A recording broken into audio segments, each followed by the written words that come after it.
안녕하세요. 김동섭입니다. 12월 8일 아침 시작하도록 하겠습니다. 오늘 새벽에 끝난 미국 시장은 혼조세로 마감했는데요. 다우는 거의 보합권이었고요. 나스닥은 그냥 0.5% 정도 하락해서 마감하는 모습이었습니다. 시장은 다음 주까지 이슈가 없다 쪽에 포인트가 맞춰지고 있는 상황이고요. 다음 주에 아시겠지만 FOMC 회의하고 그다음에 마지막 회의죠. 그다음에 11월 물가 보고서가 있습니다. 특히 FOMC 정례위에서 이제 점도표를 봐야 되죠. 내년도 금리 어떤 식으로 나올 건지 봐야겠죠. 물론 연준이 그 점도표를 다 지킨 적은 없습니다. 뭐 2024년대 금리 한 번만 올릴 거다. 2023년대 금리 두 번 올릴 거다. 뭐 그러다가 2022년대 왕창 올렸기 때문에요. 사실 그 점도 맞을지는 봐야 되겠죠. 어쨌든 인플레이션이 높은 건 사실이고요. 그로 인해서 조심스러운 모습이 시장에 나타나고 있는 과정이 아닌가 이런 생각 해봐야 될 것 같고요. 요즘 호재는 중국이 제로 코로나를 벗어나려는 모습이 있죠. 완화하려는 모습이 있습니다. 그래서 중국 정부가 그 PCR 검사를 사실상 폐지했다고 하죠. 그래서 무증상자나 아니면 경증 감염자는 이렇게 시설에서 치료를 하는 게 아니라 재택 치료를 허용한다. 뭐 이런 얘기가 좀 나오고 있어요. 그래서 그게 사실 호재로 작용했던 모습이었지만 지표에서 그 11월 수출이 전년비 대비로 한 8.7% 정도가 줄어드는 모습이 나오면서 이 호재의 재료가 이렇게 수면 밑으로 가라앉아 버리는 그런 상황이 됐던 그런 모습이었고요. 미국에서는 요 근래 아시겠지만 경기 침체 예고가 그렇게 많습니다. 경기 침체 경고. 아시겠지만 뭐 제이미 다이먼드 그 얘기를 했죠. 또 그 저기 뭐야 데이비드 솔로몬이라는 그 골드만삭스 대표도 그 얘기를 했었죠. 그쵸? 그러니까 너무 많은 사람들이 그 얘기를 좀 하고 있는 상황인데요. 그 어저께는 그 아크 인베스트먼트, 그러니까 인베스트의 캐시우드라는 그 펀드 매니저가 연준을 좀 비판하는 발언이 좀 나오더라고요.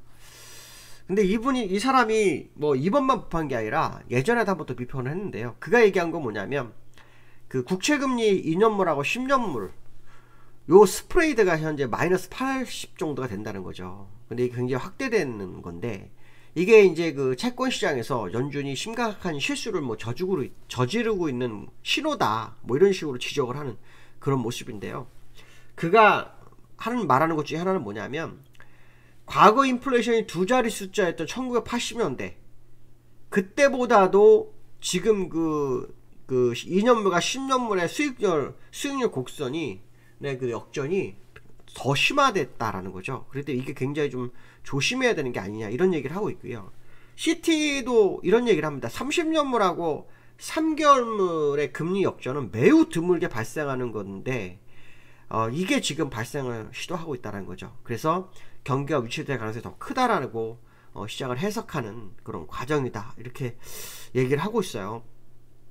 정말 많은 어떤 그 시장의 중요한 인사들이 경기 침체의 우려를 좀 얘기하고 있는데요.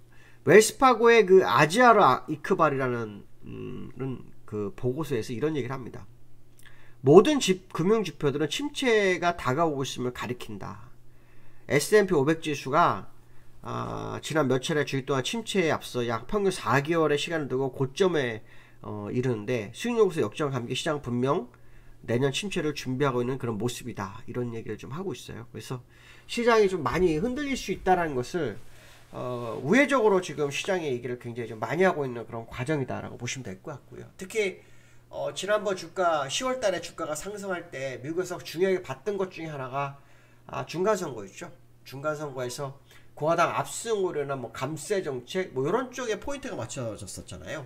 근데 실제로 민주당이 선방을 했고 상원은 거의 장악에 가까운 상황이 됐는데 상원에서 조지아주가 결선 투표가 있었죠. 그걸 결국 민주당이 가져갔어요. 그래서 상원을 완전 장악해서 이렇게 되면은 공화당 바람이 없어진 상황이 돼버린 거죠. 그러니까 시장에는 바라던 어떤 바가 많이 사라진 상황이 된 거죠. 많이 사라진 상황이 됐고 결국 침체의 위기가 시장에 다가오고 있는데, 이게 이제 침체 위기가 다가오는 거냐 왔느냐의 싸움인데, 저는 사실 와 있다고 봅니다. 다만 몇 개의 지표가 너무 좋다 보니까 침체인 것을 못 느끼는 상황이다, 이런 해석도 좀 되는 그런 과정이다, 이렇게 말씀드리고 싶습니다.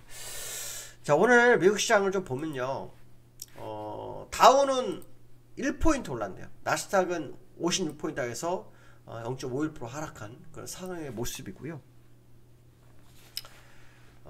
다우 차트를 좀 보시면, 어저께 21선을 이탈한 음봉이 나왔었고요. 장중한 때 0.5% 상승하면서 21선을 회복하려다가 막 윗꼬리 맞고 밀리면서 다시 추가 하락을 가능케 하는 그런 시그널을 주고서 끝나는 상황이다.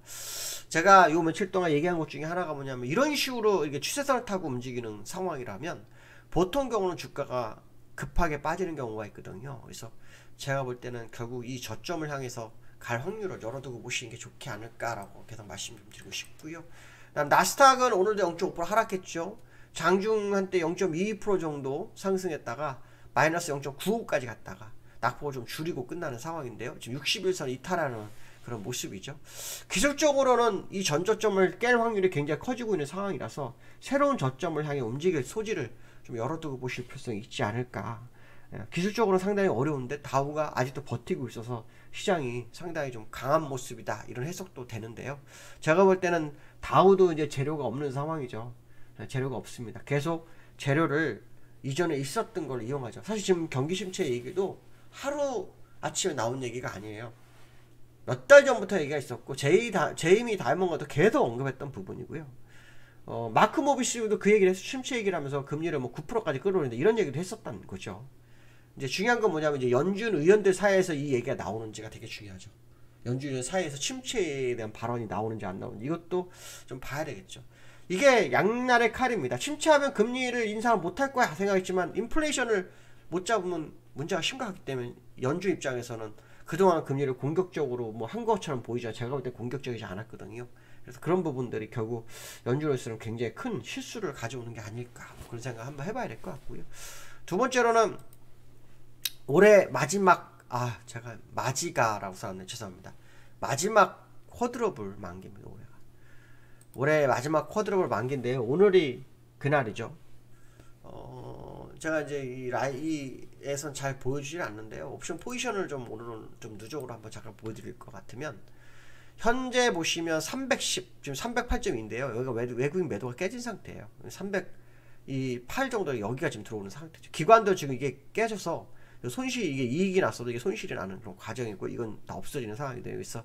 지금 두 가지 시나리오가 있어요. 210을 갈 거냐, 그래서 요거 살리고 요거를 손실은 줄일 거냐, 그리고 요것도 살리고 말 거냐. 이게 이제 위쪽으로는 고개 보이는 거고요. 아래쪽으로는요, 혹시나입니다. 그냥 이 외국인 푸시 엄청 많고 개인과 기관이 매도가 많잖아요. 여기 다 손실 중에서 확 밀어버릴 거냐에 대한 싸움, 둘 중에 하나입니다.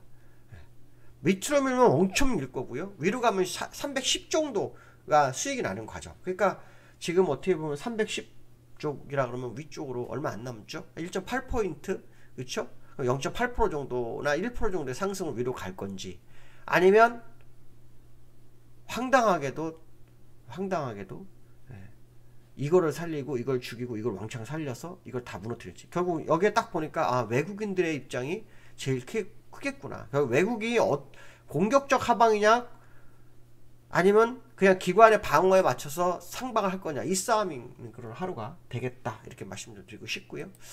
근데 세 번째, 코스피가 2400 실패, 회복 실패를 했는데요. 이게 뭐냐면, 어저께 사실은 이제 2382로 끝났어요. 2400을 그 코스피가 상당히 지키기 위해서 노력했던 걸 아마 아실 거예요. 2400을 계속 여기 지금 11월 20일부터 계속 지키다가 어제 오늘 이렇게 깼거든요. 그저께 2390에 끝났고, 어저께 2377까지 갔다가 이제 이렇게 끝났는데요. 제가 볼 때는 2300 회복이 만만치 않을 거다라는 거. 어저께도 2400을 회복을 못했어요. 2394까지 갔었는데요.